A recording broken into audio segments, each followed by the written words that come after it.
नमस्कार, बहुत स्वागत आपका। मैं हूं आपके साथ मनुराग सक्सेना और आपने देखना शुरू कर दिया है मनु की मास्टर क्लास। मास्टर क्लास में आज आपको हम बताने वाले हैं मिडिल ईस्ट में किस तरीके के हालात हैं और दोबारा जो अमेरिका ईरान की जंग हुई, इस बीच ट्रंप का एक बहुत बड़ा ऐलान हुआ है। वो ट्रंप का ऐलान आपको इस वीडियो में बताएंगे। तो मिडिल ईस्ट में देखिए, ईरान से जंग के बीच अमेरिका के राष्ट्रपति डोनाल्ड ट्रंप ने एक बड़ा ऐलान कर दिया है। उन्होंने गाजा को लेकर ऐतिहासिक डील की घोषणा कर दी है। ट्रंप ने गाजा में शांति लाने के लिए 20 पॉइंट वाले प्लान की बात कही है, जिसमें गाजा से इजरायली सेना की वापसी और हमास के हथियार छोड़ने का जिक्र है। ट्रंप के इस प्लान पर हमास ने तो हामी भर दी है, लेकिन इजरायल की ओर से कोई प्रतिक्रिया नहीं आई है। सवाल उठता है कि क्या प्रधानमंत्री बेंजामिन नेतन्याहू ट्रंप के इस प्लान को मानेंगे। व्हाइट हाउस का ये ऐलान गुरुवार को अमेरिका की मध्यस्थता में हुए सीज फायर समझौते के करीब 9 महीने बाद आया है। इजरायल और हमास के बीच बातचीत काफ़ी हद तक दूसरे चरण को लागू करने के लेकर अटकी हुई थी। इसमें हमास का हथियार छोड़ना और गाजा का पुनर्निर्माण में शामिल होना है। ट्रंप ने सोशल मीडिया पर ऐलान करते हुए कहा कि ये समझौता सावधानी से तय किए गए चरणों में लागू किया जाएगा। उन्होंने कहा कि जैसे ही हथियार छोड़ने की प्रक्रिया पूरी हो जाएगी, इजरायली सेना भी पीछे हट जाएगी और इंटरनेशनल स्टेबलाइजेशन फोर्स एक नई फिलिस्तीनी पुलिस फोर्स के साथ मिलकर गाजा को वहां के निवासियों और पड़ोसियों के लिए सुरक्षित बनाने की जिम्मेदारी संभालेगी। राष्ट्रपति ट्रंप के 20 सूत्रीय सीजफायर प्लान में ईरान समर्थित मिलिटेंट ग्रुप से अपने हथियार सौंपने और सुरंगों के अपने विशाल नेटवर्क को खत्म करने की मांग की गई है। इसमें इजरायली सेना का गाजा से हटना और एक टेक्नोक्रेटिक फिलिस्तीनी सरकार का आना, एक स्टेबलाइजेशन फोर्स की तैनाती और 2 साल से भी ज़्यादा समय तक चले जंग के बाद बुरी तरह से प्रभावित फिलिस्तीनी इलाके का पुनर्निर्माण भी शामिल है। लेकिन हमास ने अपने हथियारों पर चर्चा करने से पहले शुरुआती चरण को लागू करने पर जोर दिया था।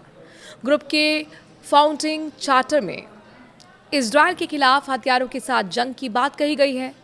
हमास अपने हथियारों के जखीरे, जिसमें रॉकेट, एंटी टैंक मिसाइल और विस्फोटक शामिल हैं, जो उसकी पहचान का मुख्य हिस्सा हैं, छोड़ना नहीं चाह रहा है।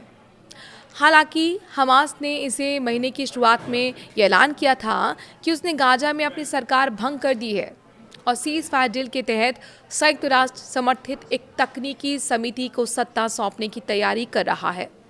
व्हाइट हाउस के दिशा निर्देशों के तहत बोर्ड ऑफ पीस के अधिकारियों ने समझौते का बहुत ही सकारात्मक आकलन पेश कर दिया। यह आकलन वैसा ही है जैसा ट्रंप और उनके शीर्ष सहयोगियों ने तब किया था, जब बोर्ड ऑफ पीस गाजा में सीज फायर की निगरानी के लिए ट्रंप की ओर से गठित एक इंटरनेशनल संस्था का पहली बार गठन किया गया था। अधिकारी हमास या गाजा में काम करने वाले अन्य दूसरे ग्रुप्स जैसे कि पैलेस्टीनियन इस्लामिक जिहाद के हथियार छोड़ने के लिए कोई खास समय सीमा नहीं बता पाए। लेकिन उन्होंने कहा कि गाजा पुलिस फोर्स अगले 2 हफ्तों में बोर्ड ऑफ पीस समर्थित गाजा प्रशासन को हथियार सौंप देगी। हालांकि अधिकारियों के मुताबिक गाजा पुलिस फोर्स में हमास के अधिकारी, जो ज़्यादातर लड़ाके हैं, शामिल नहीं हैं। साथ ही समझौते के इस हिस्से में भारी हथियार भी शामिल नहीं किया गया है।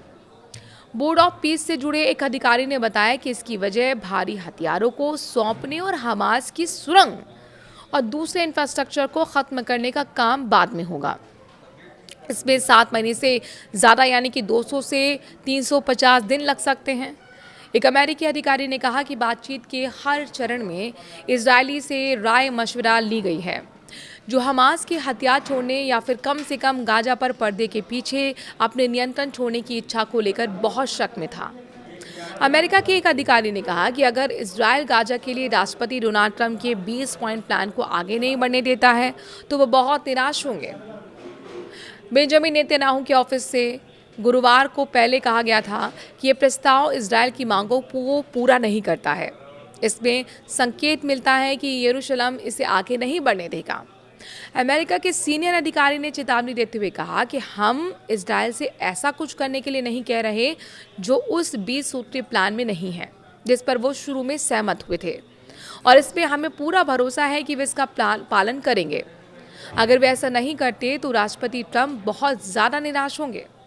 अधिकारी ने आगे कहा कि हमें बस इतना चाहिए कि वे उस मूल समझौते पर कायम रहें जिससे उनके बंधक घर वापस आएं और युद्ध खत्म हो। हमें विश्वास है कि वे इसमें एक अच्छे पार्टनर बने रहेंगे और समझौते का पालन करेंगे। गाजा पिछले 2.5 साल से जंग में उलझा हुआ है। गाजा में 7 अक्टूबर 2023 को दक्षिणी इजराइल पर हमास के हमले के बाद युद्ध शुरू हो गई थी।